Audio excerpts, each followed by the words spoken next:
So the last two regions of the brain that we need to discuss very quickly are the brainstem and the cerebellum.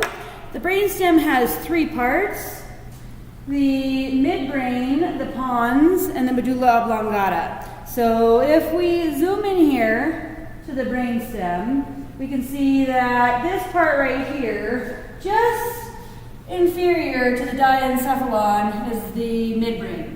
So this is the midbrain. The enlarged region right here is called the pons, and then the medulla oblongata leads down into the spinal cord. So from this image, you can see it as well. So the midbrain is this weird kind of region here, just inferior to the diencephalon.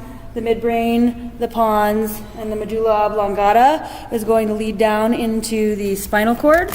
So what do we need to know about each of those regions?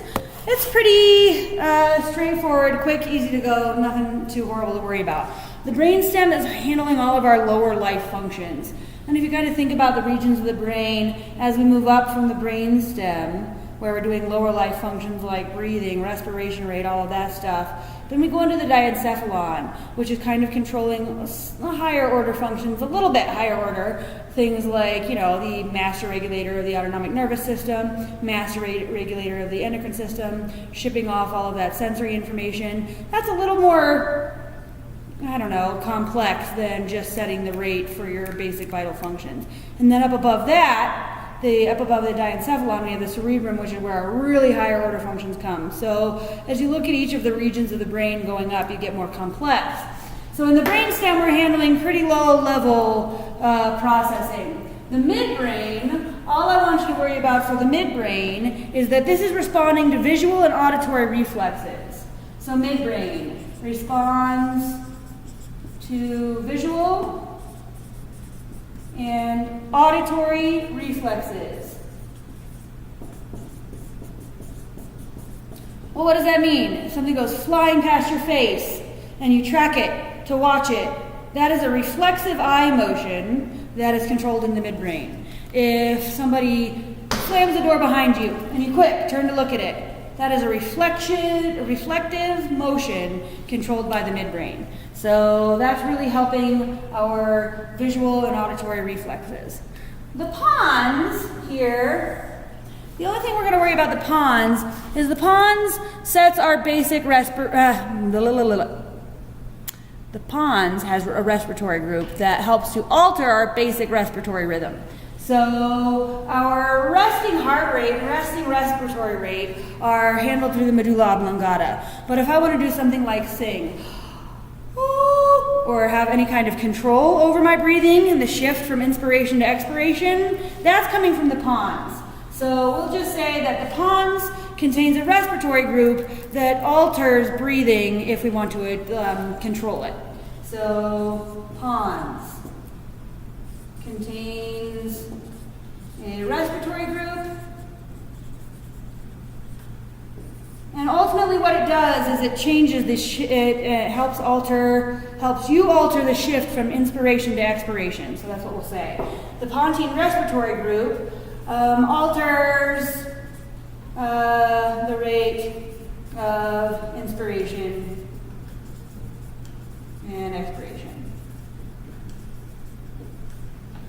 And then the medulla oblongata is this most inferior part of the brainstem that is going to lead down into the spinal cord. And the medulla oblongata is really setting our vital signs, our normal vital signs.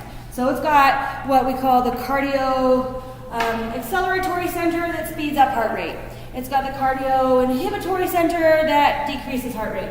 It's also got what's called the vasomotor center that helps to adjust the constriction or dilation of your blood vessels. It's also got a vomiting center. So the medulla oblongata is really helping with our basic life functions. So we'll say medulla oblongata sets our basic vital signs or our basic vital functions are set here. So things like setting normal heart rate and vasomotion, etc. And that's all we're going to worry about for the brainstem. So again, the midbrain controls visual and auditory reflexes. The Pons has a pontine respiratory group that can help alter inspiration so that it's shifting the transition from inspiration to expiration. And then the Medulla Oblongata is setting our basic life functions. The last part of the brain that we need to talk about is called the cerebellum. The cerebellum hangs off of your cerebrum, and you can see it's organized here. We do have cerebellar hemispheres. And then the organization of the cerebellar gray and white matter is similar to what we see in the brain. We call the white matter here in the cerebellum arbor vitae, the tree of life.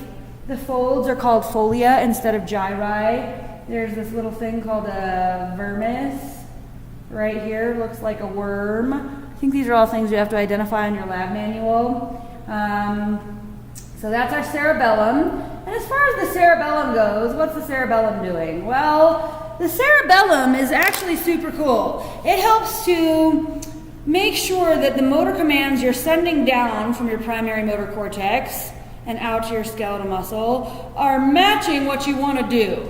So it's paying attention to descending information about voluntary motor commands, but it's also paying attention to ascending information about limb position.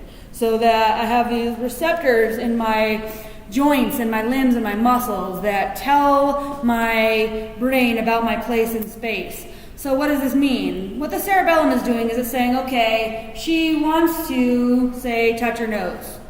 Is she doing it? And the answer right now is yes, so it's got nothing to do. So the descending command is touch my nose. The ascending information is saying whether or not I'm doing that, and the cerebellum is making sure that I do. If the two things aren't lining up, if the intention is to touch my nose, but what's happening is I'm lining up to touch my cheek, the cerebellum is paying attention to that and should adjust and help me correct to touch my nose. So how does this make sense? Well, or how can I think about this? What makes it easy to know? The cerebellum is the first thing that's inhibited by alcohol. So this is what your roadside test is testing the function of, cerebellar function.